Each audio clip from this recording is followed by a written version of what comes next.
Andrew, a couple of questions. One is, no one's talked about motivation. I mean, you've made a few bob, let's face it. I was curious about that. And secondly, I mean, you work with Freeman and L1, and how do you see Russia and well, with all the politics going on, where do you see that, particularly on the political side, as well as where's the oil industry? I mean, I don't think oil, but politics is more important right now. Well, Freeman is not, in oil and gas, is not in Russia at all. I mean, he's recycling the money he got from TNK-BP outside Russia.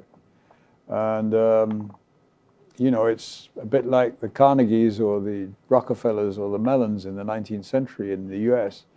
He wants to make the money respectable now. So, you know, he's looking at establishing a classic E&P business, but outside Russia.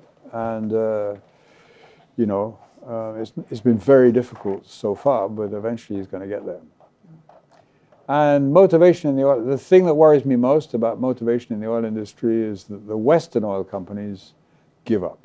And I've been saying this for quite some time, and I saw I was quoted from Oil and Money yesterday, that if the oil industry doesn't do a better job of explaining to young people why they should join it, they're going to lose control of it to the Middle East and Asia, where it is still the place to go, you know? And, you know, the way that we used to do it in Schlumberger is you have to have an answer to 3 questions. The first question is, oh, your industry is corrupt.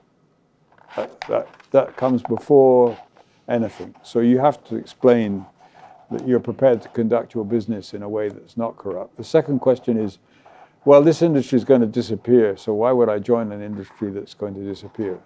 It's truer than it was, but I still reckon that someone who joins the oil industry today is going to be able to retire from the oil industry if they want to. Then you have to be prepared to discuss climate change. That you don't have an answer any more than anybody else, but you have to be prepared to discuss climate change. And I don't think you could ever get away anymore by saying, oh, it's matter, it's not important, all the rest of it. And the final thing, actually, the thing that you seduce them with is that, you know, the oil and gas industry uses incredibly complex technology. And, you know, if you get a young graduate who is really interested in technology, there are still places in the oil and gas industry where they're very happy to go. But it's much tougher than it was, and I'm really scared that the Western companies are not making the effort anymore.